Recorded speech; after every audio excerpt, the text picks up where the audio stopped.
Friends, మేము ఇప్పుడు చాలీ గేమ్ ఆడుతున్నాము చూడండి. గూగుల్లో ఇది చాలా రియాలిటిక్ గేమ్ అని చెప్పారు, అందుకే మేము ఆడుతున్నాము. ఇక్కడ లైట్స్ అన్నీ ఆఫ్ చేస్తున్నాయి, అందుకనే చీకటిగా ఉంది. చూడండి, డోర్స్ కూడా క్లోజ్లో ఉన్నాయి. చూడండి, మాకు చాలా అంటే చాలా భయం వేస్తుంది, అందుకే మేము ఇలా ఉన్నాము.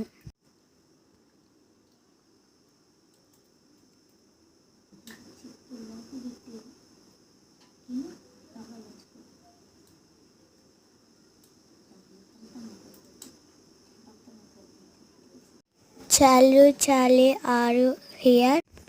Charlie, are you there? Charlie, are you there? చూసారు కదా, ఏం రెస్పాండ్ ఇవ్వట్లేదు ఫ్రెండ్స్. 3 times ఆపలేదు. Charlie, are you friends? Charlie, are you friends? Charlie, are you friends? చూసారు కదా, ఏం మాట్లాడట్లేదు. Wait for part 2. Okay, bye.